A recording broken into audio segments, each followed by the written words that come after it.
Welcome to Spiritual Truths with your host, Kerry-Marie. Today I'm going to be speaking and being interviewed by my son, Andre, about the next stage in my journey, and in particular, my time in media, and just touching on the Sensing Murder series as well. Hi, Andre. Hey, how's it going? Good to see you again. You too. So as you said, like last podcast, we talked about your journey through the Arthur Finney College. That's right. And all your experiences there. What was the next big sort of step into your spiritual mediumship journey? Okay, so after that I started a website, which your friend helped me with. So I formulated a website. Yeah. And I found it a bit scary putting my photo on it. Why is that? I was really worried about my family seeing it. Right, okay. Yeah. Putting yourself out there, being judged? Absolutely. But I had some really good friends. So I had a really good friend. It was Karen. I mentioned Karen. She said, people won't trust you if they don't see your photo. And I had a particularly good life coach at the time and just said, as soon as you own who you are, you're honest, you're authentic, they won't say anything. Actually, they didn't say anything. So that's my first step, really, after being to Arthur Finney College. Yep. And so then I started doing readings. Okay. I'd already done them, but I actually got more progressive with my readings. Mm-hmm. And then I ended up going to the Spiritual National Union to do formal studies. So I talked to Monique about that, so I won't bore with the details today, but I became qualified and I'm a certified medium. So that was really important to me to do that. So that was the next stage after that. Cool. Okay. And so, and then what happened after that? So after that, then I started getting invited into the media. Oh, okay. So I believe that things present themselves in the universe for a reason.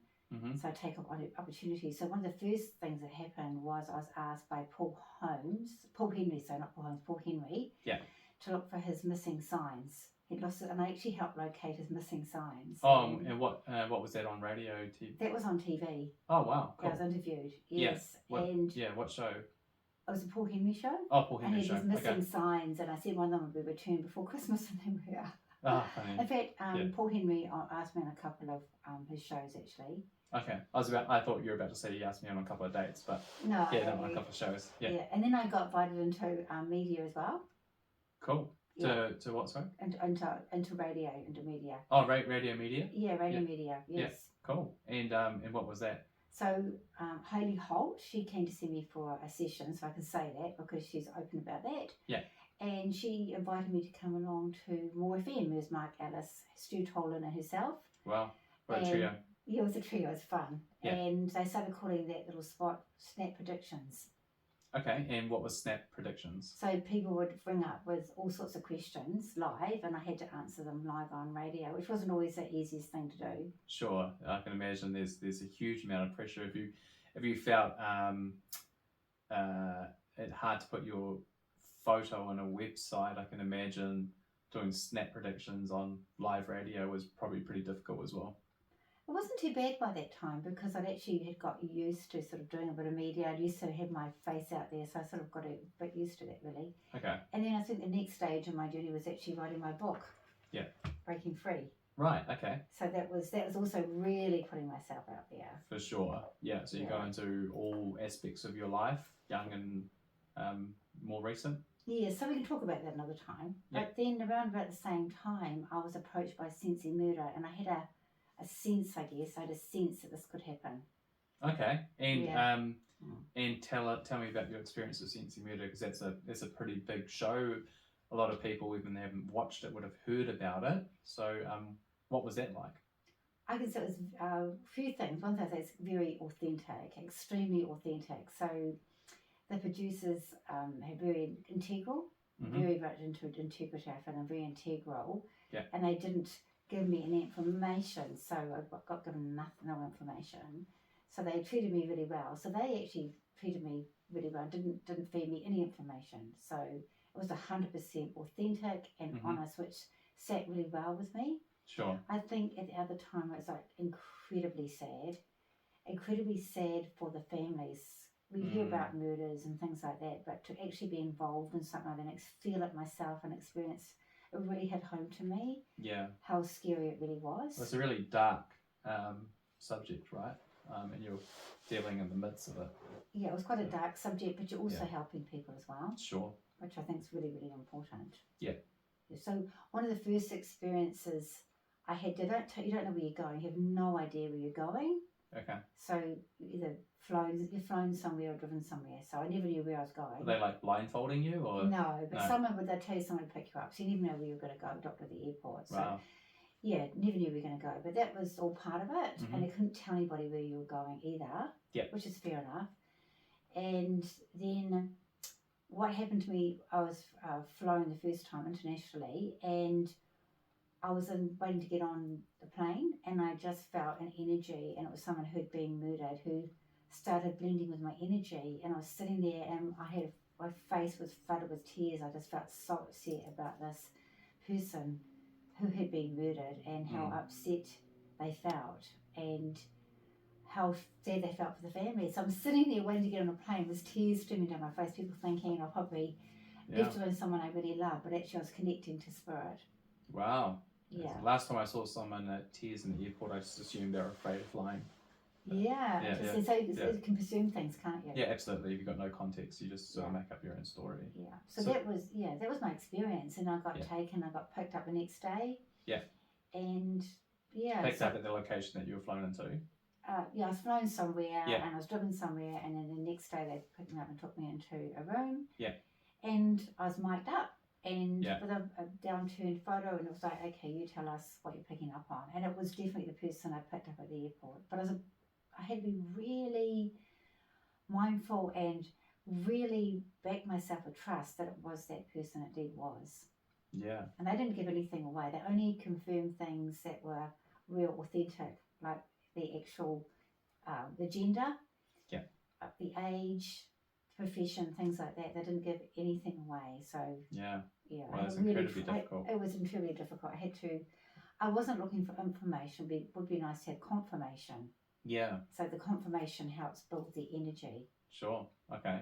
So it was a real faith, and I just picked up on the actual emotion of the person as well, which is it was really not easy, but also felt a privilege to be able to do that. Okay. So there's two experiences that I had that really stand out to me throughout the Sensei's murder series was photos. So photos, I never had experienced it in my mediumship before, anything to do how amazing photos could be. Mm-hmm.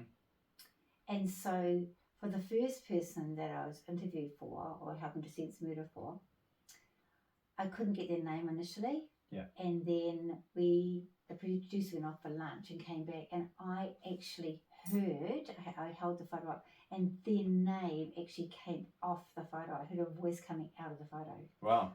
It was quite spooky. Yeah. And that was indeed their name. Wow, that's amazing. And it was interesting because I was actually relaxed at the time. Right. Is that when you feel these things happen the most? Like when you're in that sort of relaxed, lucid state? Absolutely, because when you've got pressure on, you've got a camera in your face, and you're trying to go with your senses, which I'll be talking about in another podcast. It's really difficult to keep your mind out of it and to trust and really believe what you're getting. Was there because there's other, not contestants, but there's other psychics, mediums, yes. Mediums on the show. Did you feel like you're in a competition? No. With them? No, we complement each other. So I didn't meet them. I didn't meet the other mediums. No, but you. What I mean is like when you're going off trying to solve the mystery, and you're aware that these other mediums exist and they're off trying to solve the mystery as well. Did you feel, was there any sense of competition that you're up against these other international mediums, or were you just on your own journey? I was on my own journey, to be honest, because I couldn't afford to think about that. And there's a lot of mediums in the world. There's some really good mediums in the world, and I just thought we're working as a team, really. Even though we didn't actually meet each other, we're working as a team. So any information that I can give to help the show and help the family and help the person who passed over, the better. So they may pick up something that I didn't pick up. So I had to respect that. So I didn't even think about that, to be honest. Yeah, okay. That was just an insight, just thinking about it. All the various perceived pressures that you'd be under that you wouldn't normally be under those sort of circumstances with the media and the, trying to produce a show. I was actually worried about what to wear because I didn't know where I was going. So yeah, fair enough. That's really difficult. Yeah, because I didn't know if it was going to be cold or hot and how to dress. Yeah. So what did you do? Took layers. That's a good point. Yeah, you can always take layers off, I guess. Yeah, so layers was the best way of doing it. But I knew that I had to wear something that was sort of smart casual because you don't know you're going to a location and you don't know where you're going to go. They never gave you a location. They didn't give you any information. All you had was a downturn photo. Yeah. And I took it from there. Wow. Okay. And the only thing I did is I wrote things in a book. So I'll talk about that book. So I wrote things. Yep. So I didn't. And the other thing I think that I found was you had to keep really quiet. You couldn't tell anybody where you were going. Mm-hmm. The only person I told was my husband. Yep. And my daughter used to ring him and try to find out where I was. He wouldn't tell her. Oh, is that right? You're not allowed to tell anybody where you've been. You can't Yep. talk to anybody. You can't download. You can't talk to anybody. You've got to keep it to yourself. You can't talk Sure. about the case. Yeah. And it's sort of, you've been through quite a, a difficult thing over 8 hours being filmed. It's quite huge and you can't actually talk to anybody about it. Yeah. Well, I guess it's, you need to keep the integrity of the show together until Absolutely. they'll have their own media release plan and whatnot. Right? You can't. But also, you've got to also realise that you're actually representing a spirit that is past. Yeah. And it's such a tragic way that they passed, and you've got to be respectful of that and of their family and their loved ones that are watching that. So I used to be really be authentic and caring and empathetic and sympathetic. So that's where I came from. Right. Trying to help somebody else. Yeah, and I guess that's a difficult balance to find, right? Because on one end of it, you're dealing with this massively traumatic event, and you can imagine the immediate family and the people around that immediate family, how traumatic something like that is. I can't even imagine it, right? But then on the other side of the scale, this is like going on national, international TV as a source of entertainment, right? And to try and get that balance right, that you've got to be authentic and have it interesting enough in a sense of, entertainment. That is a difficult. Well, it's delicate. Yeah. It's a delicate subject. But I also believe it's entertainment, but it's also getting the message across to me. Yeah. As a medium, I saw that a lot of people are quite sceptical, that don't quite believe in mediumship or psychic work. Yeah. And so it was very authentic. I'm sure some people could have their own stories about it. All I can talk is my own experience, and it was, I didn't give anything away, and it was all very valuable information that was given. Yeah, and did you find it validating for yourself? Extremely validating, but also frustrating. Right, and what was the frustrations? Because there was things that I held back. Right, so there's things that you think you could have come. Absolutely. Or you think you knew that you could have come out with, but you second guessed yourself. One in particular. Is that right? Yeah, that was near the end, one of the last cases I did. But what happened was I picked up very much that the person who died and the person who had murdered them both were in spirit.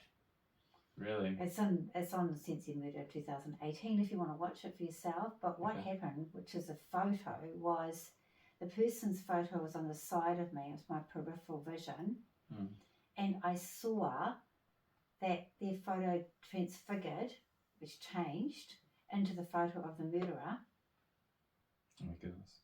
And it came off the page and it came in front of my face, exactly staring at me. And I don't know why I didn't just describe it. Yeah. I just sort of described it. Yeah. I actually saw it clear as anything. But once you're filmed for 8 hours, so once it's over, then do you have any contact with the family, or is that just that's kept completely confidential? Right. Yeah. So you're just there to sort of help people that you're contracted to help. Yeah. Okay. So I couldn't do anything about that, to be honest. But I wished I had. And I did research after Sensory Murder came out. I researched and I saw that the picture that I saw that came off the photo in front of me was actually the exact picture that was in the newspaper that I saw. Oh, really? So did the murder actually get solved? And I can't say too much. I can't go too much into it. But there's sort of certain things that I can't talk about. Okay, sure. But to a point. Yeah. Okay. So to a point. Yeah, okay. But the things that people don't understand is they say to me, why don't they find exactly who murdered the person, and why don't they find the bodies? It's a question people ask me. Okay. Yeah. And so are the bodies normally found or? Well, if you think about it, if you're just logical for a minute, yeah. if there's anyone that is actually murdered or killed or gone missing, the police are very good at trying to find someone or locate the person, but it takes a lot of resources and many, many hours. And also they have things that go to laboratories, they have to be tested. There's a lot of it's forensic evidence. Yeah. So hours and hours of information is put into that to locate a body, to find out who the murderer was. And we're just there to sense murder, not to solve it. Okay. And we're only contracted to give the information that we have over that day period, no more. Yeah. And that's once you're given it, they just said it's information. Yeah. To give to the production company. Interesting. And so I'd like to sometimes go and find the body, but I haven't really had the time. Yeah. Yeah. And so outside of sensing murder, have you been involved with, the same sort of thing? Missing people? Yeah. You've got to be very careful when it comes to missing people. Yes, I have, but you have to be very careful. Okay, why is that? Because you can lead people up the garden path. Right. Yeah, and then you've got liability. Yeah, you've got the liability, and it's really trusting. I think if you're going to do something like that, you have to really. I would suggest that you'd only talk to one person, not a whole board of people that knew the person who's missing that can confirm things. Oh, okay. And so why one person, not a board of people? Because it gets too confusing. Yeah. And then when people give you information, your mind comes in, and it gets too confusing as well. Right, so trying to separate the signal from the noise. Yeah. I talk about in my book, there was a young boy that went missing, and I had the information straight away. I went to the police and I was 100% right. Not that I have to be right, but I was. But then all these other people came in and all this noise came in. I got it wrong. I've done it a few times. There's been people, I've actually been correct. Yeah. But it's either family putting pressure on me because, of course, they want to find the person alive. For sure. And so they want to give you that information, or somebody else, they come in with this information that just sends you off on a tangent. And there can be other psychics involved. I've had someone ring me and say, this psychic told me this and this psychic told me that. That doesn't help me at all. Right. Yeah, because then it starts conflicting. Yes. Yeah. Yeah. See, the information needs to be pure. Yeah. So when I'm doing a reading from someone, it's between me and them and spirit. Yeah. And so I'm just like channeling information. Yeah. And once again, it's like very delicate information you're dealing with as well. Oh, massively. Yeah, I can imagine it. Has the police ever reached out or anything like that? Do they have a psychic board? Or I think there's some psychics that do work with the police. Right. I haven't been one of them. Yeah. But there's people that, and there's it's called remote viewing as well. So you can do remote viewing, which helps you find locations and things like that. So I actually did a remote viewing course at one point. Oh, so there's courses you can do on it. Yeah, and the forces actually use remote viewers. Really? Yeah. I can imagine the CIA would be interested. Yeah, remote viewing is a completely different subject, but something I actually can do. Wow, amazing. And so can you explain remote viewing? Remote viewing. So I can talk about my time at Arthur Phinney College, that I went to this girl, I was doing a reading for her, and I'd already brought through her father that had passed, and so I couldn't get anybody from spirit that had passed over, and it wasn't going anywhere. Yeah. And then the tutor came out and said, look, I'm going to tell you something. You've already brought through her father. That's the only person she knows that has passed away. Yeah. So I want you to take her to her house. So I did. And I said that you live in Australia. I described the house as having only one side to it. So it was like one-sided house. Yeah. I went into the house. I saw a stairs going up. I saw the rooms on the right-hand side of the house. And then I saw the kitchen, which had a bay view window, and they even went up the stairs, and I could see there was a red, like a ginger animal on her bed, which is a cat, and that was her house. Yeah, so remote viewing is your consciousness goes into a different place on the planet. Yes. So Sam Parney talks about that. He talks about the consciousness. We talked about that. Your consciousness outside yourself. So my consciousness goes to a different place. Yeah. Isn't that incredible? Wow. Yeah. I guess since doing this podcast, I've learned things that I've never ever been exposed to before. So yeah, I've never heard of remote viewing or even the concept of being in another place at another time, essentially. Yeah. Interesting. Yeah. Okay. And then so how does Sensing Murder help people or like the families around it? Is there any sort of feedback to them apart from watching the show? I think it would be like I watched them, their looks on their faces when I watched the show, and it sort of meant so much to them because Do you see their faces? You see the family on Sensing Murder. Oh right, okay. Yeah, in the actual show, and you can just see how meaningful it is for them. And there was one point where I picked on the daughter's father who passed, and I gave his name, and then I gave other family members' name, and the look of expression on her face. Right. That just meant the world to me because it just gave the sense of hope, and it gives them some sense of closure. Yeah, I can imagine that. Yeah, it would give you that closure. Yes. Yeah.